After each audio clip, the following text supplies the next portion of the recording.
YCP మాజీ మంత్రి సీదిరి అప్పలరాజు పెంచి పోషిస్తున్న అరాచక శక్తులు సామాజిక మాధ్యమాల్లో పేట్రేగిపోతున్నారని ఎమ్మెల్యే గౌతు శిరీష ఆగ్రహం వ్యక్తం చేశారు.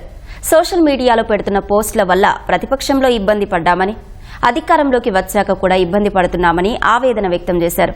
తప్పులు చేస్తే అప్పలరాజు అయినా అరెస్టు కాక తప్పదని హెచ్చరించారు. సామాజిక మాధ్యమాల్లో తనపై పెట్టిన అసభ్యకర పోస్టులపై శిరీష పోలీసులకు ఫిర్యాదు చేశారు. ఫోటోలోని జగన్మోహన్ రెడ్డి గారితో ఉన్న ఈ వ్యక్తి పేరు దున్న బాలకృష్ణ. అప్పలరాజు గారి చేత పెంచి పోషించబడుతున్న ఒక వైసీపీ సోషల్ మీడియా జంతువు వ్యక్తి. ఒక పక్క నా ఫోటో, ఒక పక్క సైకోన్ ఒక ఫోటో. నా గురించి ఈ వ్యక్తి నిన్న పెట్టిన పోస్ట్ ఇది. నిమిషం పట్టదు అప్పలరాజు మీద, ఆయన ఇంట్లో ఉన్న ఆడవాళ్ళ మీద మేము కూడా పోస్టులు పెట్టించడానికి, కానీ మాకు కొన్ని విలువలు తెలుగుదేశం పార్టీ నేర్పించింది.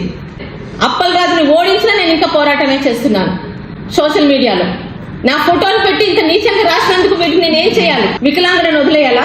ఇలాంటి వ్యక్తుల్ని ఎత్తికి వీళ్ళు వికలాంగులు, వీళ్ళ చేత తప్పుడుగా మాట్లాడిస్తే వీళ్ళ జోలికి రారు, ఎంతైనా బరి తెగించొచ్చని అప్పలరాజు చేతిలో తయారైన అత్యంత ప్రమాదకర యాంటీ సోషల్ ఎలిమెంట్స్ వీళ్ళు.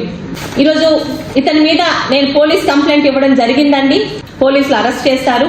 దయచేసి సోషల్ మీడియాలో జరిగే ఇలాంటివి అధికారంలో లేనప్పుడు మేము ఇబ్బంది పడ్డాం, అధికారంలో వచ్చాక కూడా వీళ్ళ మీద అదుపు లేవడం వల్ల మేము ఇబ్బంది పడుతున్నాం. దయచేసి అనిత గారికి ఒకటే మనవి, దయచేసి ఒక చట్టం చేసి ఆంధ్ర రాష్ట్రం ఇలాంటి సోషల్ మీడియా వాళ్ళకి సింహ స్వప్నంగా మారనుందని మీ ద్వారా, మీరు హోమ్ మినిస్టర్గా ఉన్నప్పుడు ఒక చట్టం చేసి మీరు చరిత్రలో నిలిచిపోవాలని సవినయంగా మనవి చేస్తూ